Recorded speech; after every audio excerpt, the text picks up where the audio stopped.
मी तुमच्याकडे पुढारी म्हणून आलेली नाहीये, मी तुमच्याकडे तुमची बहीण म्हणून आलेली आहे, मी तुमची मैत्रीण म्हणून आलेली आहे। भूलथापा मारणाऱ्या नेत्यांपासून आपण सावध राहायला पाहिजे आणि तुम्हाला सजग करण्यासाठी मी शिवसंपर्क मोहिमेला सुरुवात केलेली आहे आणि येणाऱ्या काळात मी तुमच्या सगळ्यांसाठी विकास साधणार आहे। जय मल्हार बाळे येथे आयोजित करण्यात आलेल्या शिवसंपर्क मोहिमेमध्ये शिवसेनेच्या उपनेत्या सौभाग्यवती अस्मिताताई गायकवाड यांनी सर्व महिलांना भावनिक साथ घातली आणि सर्वांची मनं जिंकली।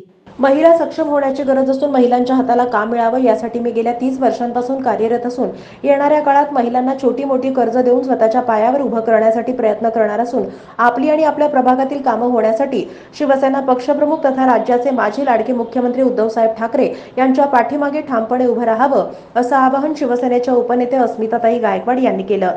शिवसेना संपर्क अभियानांतर्गत प्रभाग क्रमांक 5 मधील बाळे येथील जय मल्हार नगरमध्ये महिलांशी संवाद साधताना अस्मिताताई बोलत होत्या। सर्वप्रथम भारत मोरे यांच्या घरातील शक्तीदेवीची पूजा अस्मिताताईंच्या शुभ हस्ते करण्यात आली। यावेळी मोदी सरकारच्या भूलथापांना बळी पडू नका असं सांगून अच्छे दिन कुठे गेले असा प्रश्न महिलांना विचारून अस्मिताताईंनी या सरकारच्या विरोधात आपली तोफ डागली।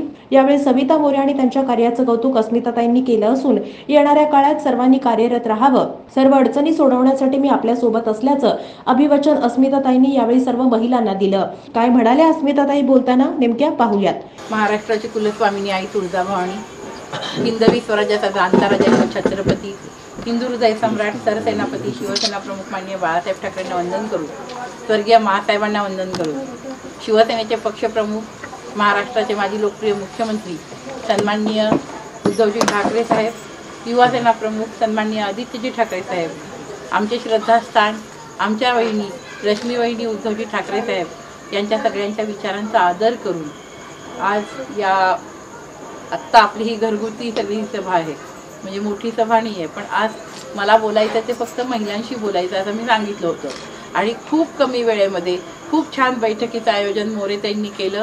मी खरोखर मोरेताई तुम्ही आणि आमचे नाना मोरे प्लस इथले सगळे आमचे पदाधिकारी भिसे जे आहेत, इथे आमचे गवळी महेश गवळी आहेत, या इथल्या आमच्या महिला आघाडीच्या पदाधिकारी म्हणजे रुपनरताई आणि सूर्यवंशीताई या दोघी जणी पण काम करतायत उपशहर प्रमुख म्हणून। तर या सगळ्यांच्या वतीने मी तुम्हाला खरोखर धन्यवाद देते मोरेताई की तुम्ही इथे मीटिंग लावली। आज मला उद्धव साहेबांबरोबर येणारी लोक पाहिजेत, आम्हाला पडद्यामागचे कलाकार नको, आम्हाला पडद्यासमोर येऊन काम करणारे कलाकार पाहिजे। मी निष्ठावंत शिवसैनिक आहे, मी कट्टर शिवसैनिक आहे, अशा बाहेर वल्गना करणारे आणि जर आम्ही इथं फोन केला तर फोन नाही उचलणारे अशी माणसं आम्हाला नको आहेत। आम्हाला समोर येऊन आमच्या बरोबर या मोरेताईंना मी आजपर्यंत कधी फोन केला नव्हता, त्यांनी मला फोन केलेला नव्हता, पण बिचाऱ्यांनी एक मी फोन केला, फक्त एक फोन, तर त्यांनी चांगल्या बैठकीचं आयोजन केलं। मला अशी माणसं पाहिजे की जी आमच्या शिवसेना उद्धव बाळासाहेब ठाकरे पक्षासाठी समोर येऊन काम करतील, आमच्या बरोबर येऊन काम करतील। आणि खरोखर नाना तुम्हाला धन्यवाद देते की अशा महिलांना तुम्ही आम्हाला जोडून दिलं। मोरेताई आज आमच्या तुम्ही जोडल्या गेलात, आज आमचं तुमचं नातं सख्या बहिणीपेक्षा जास्त आहे आता, कारण ज्या ज्या महिला आता ह्या माझ्याबरोबरच्या सगळ्या महिला पदाधिकारी आहेत की ज्या माझ्याबरोबर वर्षानुवर्ष काम करतायत, नीता 20 वर्ष झालं की नाही तुम्ही काम करताय सगळ्याजणी। आज मंगलताई मोरे आहेत, आपली सुनीताताई लोंढे आहेत, आमच्या चिवडशेट्टीताई आहेत, आज सातपुते त्यांचे मिस्टर इथे नगरसेवक होते, असे सगळे मीना सुरवसे आहे, मंगलताई थोरात आहेत, रुपनरताई आहेत, नागू कनमुशे आहेत, ज्योती माळवतकर आहेत, आमच्या पाटीलताई कालपासून येऊन चांगलं काम करायला पूर्ण सगळीकडे सक्रिय असतात ह्या 4-5 जणी पण। आणि आमच्या कोरेताई आहेत, अन्नपूर्णा आहे, पूनम आहे, म्हणजे ह्या सगळ्या महिला अगदी म्हणजे मनापासून काम करतायत आणि प्रत्येक ठिकाणी आम्ही जातोय। खरं तर आम्हाला जायला घरी 10 वाजतात, यांना तर होडगीपर्यंत जायला 12 वाजतात, पण तरी सुद्धा या सगळ्याजणी मनापासून आज शिवसेनेचे पक्षप्रमुख सन्माननीय उद्धवजी ठाकरे साहेब आज सर्वसामान्यांचे प्रश्न सोडवायसाठी जीवाचं रान करतायत। मग आपण पण ते करायला पाहिजे, आपण पण काही या महिलांचे प्रश्न ऐकता येतील का, यांच्या काही समस्या आम्हाला सोडवता येतील का। आज महागाई, भ्रष्टाचार, महिलांवरचा अन्याय अत्याचार शिगेला पोचलाय। आज आपण बघतोय की आज प्रत्येक गोष्ट महाग झाली आहे, इतकी महागाई झालेली आहे की महिलांनी आपलं घर कसं चालवायचं हा प्रश्न महिलांसमोर आहे। आणि या सगळ्या ह्याच्यामध्ये आपल्याला मोदी सरकारने अच्छे दिन आएंगे असं सांगितलं होतं, आले का अच्छे दिन? जनधन खात्यामधून तुमच्या प्रत्येकाच्या ह्याच्यामध्ये 15 लाख रुपये टाकणार असं सांगितलं होतं की नाही सगळ्यांना? जनधन योजनेच्या माध्यमातून तुम्हाला 15 लाख रुपये टाकणार आहे तुमच्या खात्यात. आले का कुणाला? नाही. 15 रुपये आले नाहीत. 15 रुपये सुद्धा आले नाहीत. म्हणजे हे सगळ्या भूल थापा आपल्याला 10 वर्ष मोदी सरकारने दिल्या. गेली अनेक वर्ष तुम्ही आम्हाला आश्वासन दिले 10 वर्ष की मी येऊ करूंगा, मी तेव्हा करूंगा, मी अच्छे दिन आणेन. कुठं आले अच्छे दिन? काहीच नाही झालेलं. आणि या सगळ्यामध्ये उलट महाराष्ट्रामध्ये महिला मुली बेपत्ता होण्याचं प्रमाण वाढलेलं आहे. महिलांवरच्या अत्याचाराचं प्रमाण वाढलेलं आहे. महिलांवरच्या बलात्कारांचे केसेस वाढलेले आहेत, त्यामध्ये वाढ झालेली आहे. आणि हे सगळं आज आपण नुसतं सहन करायचं का? कारण मी तर मानते की अन्याय करणाऱ्यापेक्षा अन्याय सहन करणारा जास्त दोषी आहे. समजा आपण अन्याय सहन केला तर आपण जास्त दोषी आहे. अन्यायाविरुद्ध आवाज उठवायला पाहिजे. जिथं जिथं अन्याय आहे तिथं त्याची चीड आपल्या मनात निर्माण व्हायला पाहिजे आणि आपण त्याच्या विरुद्ध पेटून उठायला पाहिजे. आणि आम्ही हे सांगण्यासाठी इथं आलेलो आहोत की उद्धव बाळासाहेब ठाकरे साहेब जेव्हा मुख्यमंत्री होते तेव्हा कोरोना होता. कोरोना काळात सुद्धा त्यांनी प्रत्येक वेळेस फेसबुकच्या माध्यमातून म्हणजे टीव्हीवरच्या माध्यमातून तुमच्याशी बोलत होते.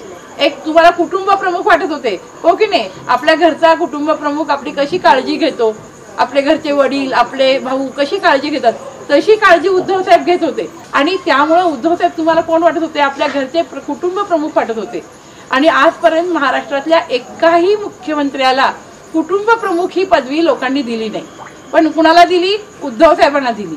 का दिली? तर त्यांनी लोकांची केलेली काळजी, तुमचं आतापर्यंत तुमची केलेली काळजी, कोरोना काळात त्यांनी केलेलं काम, अनेक लोकांचे जीव. आज धारावीसारखी मुंबईची मोठी झोपडपट्टी आहे, लगेच तिथं कोरोनाची लागण झाली असती. परंतु साहेबांनी इतकी व्यवस्थित परिस्थिती हाताळली की महाराष्ट्रामध्ये म्हणजे महाराष्ट्राचे मुख्यमंत्री आज उद्धवजी ठाकरे, तर हे जगातला त्यांचा 1 नंबर आला. जगात 1 नंबर मुख्यमंत्री की ज्यांनी अतिशय चांगल्या पद्धतीने कारभार केला, कामकाज केलं, ते असं त्यांना बक्षीस मिळालं साहेबांना.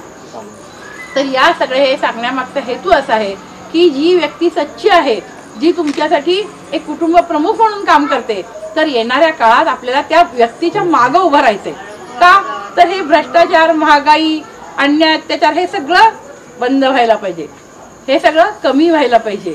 आणि महिलांना एक चांगलं रामराज्य जी संकल्पना नुसती यांनी मांडली, पण रामराज्य प्रत्यक्ष आलं का? नाही. इथं तर रावण राज्य सुरू आहे, कुठे रामराज्य? आणि त्यामुळं आपल्या सगळ्यांची ही जबाबदारी आहे की उद्धव साहेबांच्या पाठीशी खंबीरपणे उभं राहणं आणि उद्धव साहेबांसारखे मुख्यमंत्री परत एकदा उद्धव साहेब मुख्यमंत्री व्हायला पाहिजेत. यासाठी आत्तापासून आपण सगळ्यांनी मनाशी खुणगाठ बांधली पाहिजे. कारण महिलांनी जर एखादी गोष्ट ठरवली तर ती महिला नक्की करते. कारण महिलेला चांगलं वाईट लगेच कळतं. आता बघा, तुम्हाला काही लोक आले समोर तर तुमच्या लगेच लक्षात येतं की हे आपल्याला फसवायला लागलेत, ते आपल्याला खोटं सांगायलेत. आणि आता तर 10 वर्ष झालं तुम्ही बघताय की तुमच्या लक्षात यायला लागलंय की ही माणसं आपल्याला फसवतायत, ही माणसं आपल्याशी खोटं बोलतायत. आजपर्यंत त्यांनी एक दिलेलं आश्वासन पाळलं नाही. आज महिलांच्या हाताला काम नाहीये. महिला बचत गटांना कर्ज देतो म्हटले, मिळालं का? आहेत का बचत गट कुणाचे? मग कुणाला कर्ज मिळालं का महिलांच्या बचत गटाला? मग हे कुठलंच आश्वासन हे सरकार पाळत नाहीये. कुठलीही महिलांसाठी कुठली एखादी योजना आणली नाही. महिलांच्या ज्या योजना आहेत फक्त कागदावर आहेत. प्रत्यक्ष लाभ मिळाला का? प्रत्यक्ष कुणाच्या खात्यात पैसे आले का? प्रत्यक्ष एखाद्या तरी महिलेला कुठली तरी मदत झाली का सरकारची? मग ह्या सगळ्या गोष्टी असताना आपण किती वेळा फसणार?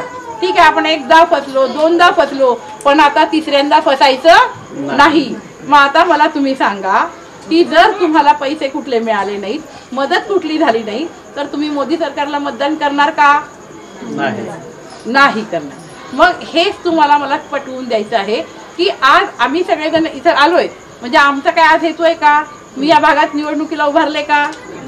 परत पण कधी उभारणार नाही आयुष्यात. या भागात काही मी निवडणुकीला उभारणार नाही. पण तरी सुद्धा आज तुम्ही माझ्या महिला, म्हणजे प्रत्येक महिला माझी मैत्रीण आहे, माझी बहीण आहे, आणि तिला चांगल्या गोष्टी सांगणं, तिला प्रज्ञान करणं, तिला खरं खोटं काय आहे, चांगलं वाईट काय आहे याची जाणीव करून देणं मी माझं कर्तव्य समजते.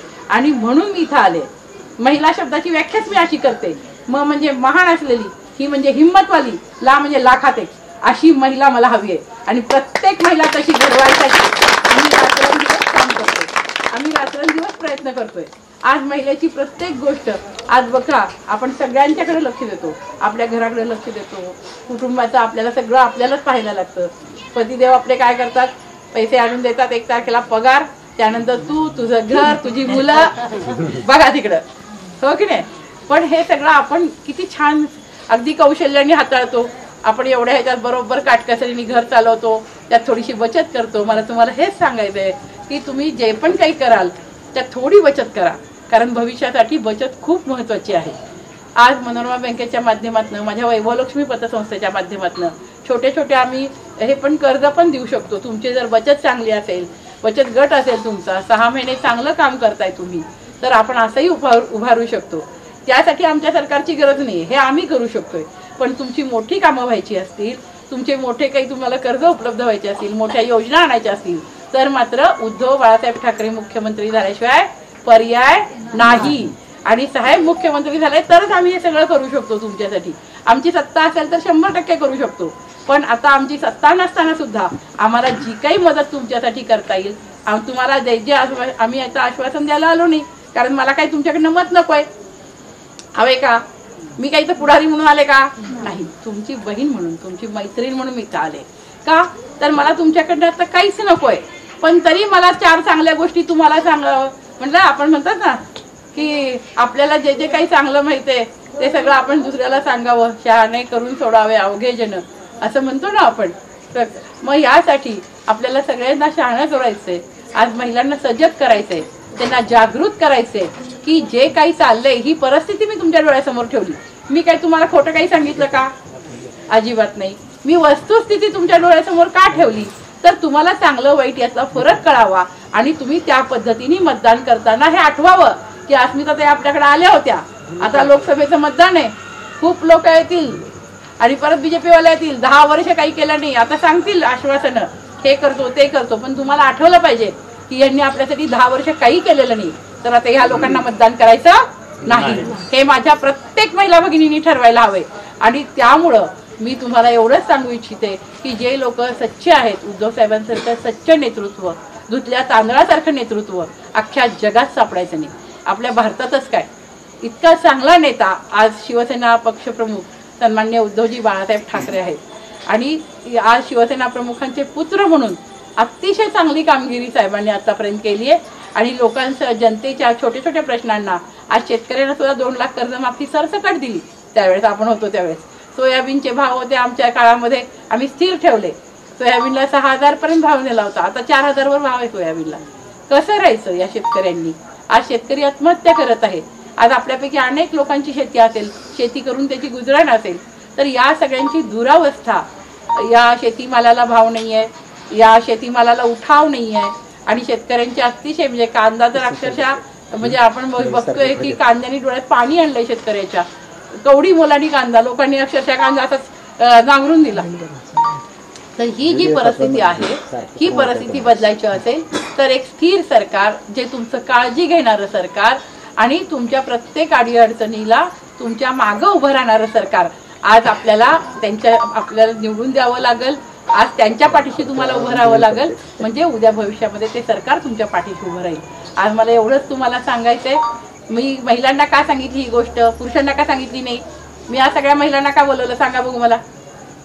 त्याचं कारण हे आहे, जर मी एखादी गोष्ट महिलेला सांगितली आणि तिला सांगितलं की कुणाला सांगायचं नाही, मग ती काय करणार? सगळ्या त्याला सांगणार. म्हणून याचा चांगला फायदा करून घेऊ म्हटलं, म्हणून मी ही गोष्ट तुम्हाला सांगितली. म्हणजे तुम्हीही सगळ्यांना सांगाल की अस्मिताताई आल्या होत्या, आम्हाला या पद्धतीने सांगितलंय आणि आपण तसंच करूया. सांगणार ना? तुमचा जास्त वेळ घेत नाही मला माहित आहे, कारण तुम्ही आता घर सोडून आलाय. घरात सगळ्यांच्या जेवणाची घाई सुरू आहे. तुमचं एक लक्ष ताट वाढायचंय, कुणाला स्वयंपाक करायचंय, भाकरी झाली आहे, भाजी फोडणी टाकायची आहे. या सगळ्या गोष्टी मला माहित आहेत, त्यामुळे जास्त वेळ घेत नाही. पण कधी पण तुमच्यासाठी येईन ना, त्यावेळेस तुमची मैत्रीण म्हणूनच येईन. आज इथे आमच्या सगळ्या, म्हणजे आता मोरेताई आजपासून इथं पदाधिकारी म्हणून मी त्यांना जाहीर करते. तर मोरेताई यापुढं पदाधिकारी म्हणून शिवसेनेच्या राहतील. त्यांच्या आपण एका कार्यक्रम पण करून त्यांचं पत्र पण आपण त्यांना देऊयात.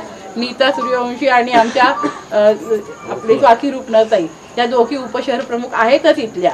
आणि इथली बाकीची पण ज्या महिलांना इच्छा आहे या पक्षात काम करण्याची, त्यांनी मोरेताईंकडे नाव द्या आणि त्यांना सगळ्यांना आम्ही आमच्या पक्षात सामावून घेऊ.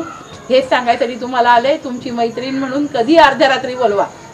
इलेक्शन नसू दे असू दे, मी तर उभारणार नाही इथं, पण तुमची मैत्रीण म्हणून इथं कधी पण बोलवा, मी येणार, तुमची अडचण सोडवणार. 100% माझ्या परीने मला जे जे काही करता येईल ते तुमच्यासाठी नक्की करणार, एवढा तुम्हाला आश्वासन नाही, अभिवचन देते. कारण शिवसेनेत आश्वासन द्यायची पद्धत नाही आहे, वचन द्यायची पद्धत आहे आणि ते पाळायची पद्धत आहे. आणि त्यामुळंच तुम्हाला दिलेलं प्रत्येक वचन आम्ही पाळणार आहोत. महिलांसाठी जे पण काही मला करता येईल ते करण्याचा माझा जास्तीत जास्त मानस आजपर्यंत राहिलेला आहे. आजपर्यंत महिलांच्या हाताला काम मिळावं, महिलांना छोटे छोटे कर्ज उपलब्ध व्हावे म्हणून आम्ही देतो. 25,000 50,000 पर्यंतची फार मोठी कर्ज देत नाही, कारण माझी संस्था छोटी आहे. पण ती रेग्युलर तुम्ही परतफेड केलं तर आम्ही 1 लाखापर्यंत पण कर्ज देऊ शकतो. या पद्धतीने आपण काम करू शकतोय.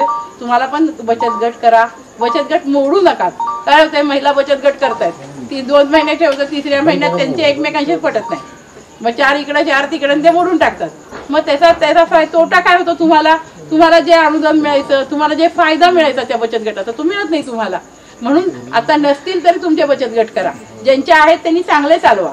आणि जिथं खातं आहे मला फोन करून ताईंपाशी सांगा की आमचं इथं खातं आहे, आपण त्या माध्यमातून काही एखादी योजना तुम्हाला देता येते का, आपण विचार करूया. आम्ही स्वतः त्या मॅनेजरशी बोलते. पण जे काही करता येईल ते तर मी आत्तापर्यंत करतच राहणार आहे तुमच्यासाठी. पण तुम्ही मात्र आमचे शिवसेनेचे पक्षप्रमुख सन्माननीय उद्धवजी ठाकरे साहेब यांच्या पाठीशी उभं राहा, एवढंच तुम्हाला विनंती करते. आणि तुमची मैत्रीण म्हणून कधी अर्ध्या रात्री बोलवा, तुमच्या प्रत्येक अडचणीला तुमच्या सोबत राहील हा विश्वास देते. जय हिंद, जय महाराष्ट्र. यावेळी त्यांच्या समवेत दक्षिण सोलापूर महिला आघाडी प्रमुख शशिकला चिवडशेट्टी, उपशहर प्रमुख नीता सूर्यवंशी, स्वाती रुपनर, ज्योती माळवतकर, वैशाली सातपुते, जयश्री पाटील, गीतांजली माने, नागू कणमुशे, सविता भारत मोरे, सुमन रुपनर, सुनीता लोंढे, मीना सुरवसे, मंगल थोरात, प्रभावती येलगुंडे, मंगल मोरे, उज्ज्वला बिराजदार, पूनम चौगुले, अन्नपूर्णा कलाल, अमृता बारडोळे, सविता सुरवसे, उज्ज्वला मेडिगर, लता माढेकर, राणी कोथाळकर, चंद्रराणी पोपळे, भारतबाई सुरवसे, बहारंदा सोनटक्के, रुपाली माढेकर, शीतल बारडोळे, मालन बारडोळे, मीराबाई सालपे, नंदा खिलारे, पल्लवी रणशूर, अश्विनी डिगे आदींसह बाळे परिसरातील आणि जय मल्हार नगरमधील महिला आघाडीच्या सर्व महिला मोठ्या संख्येने उपस्थित होत्या.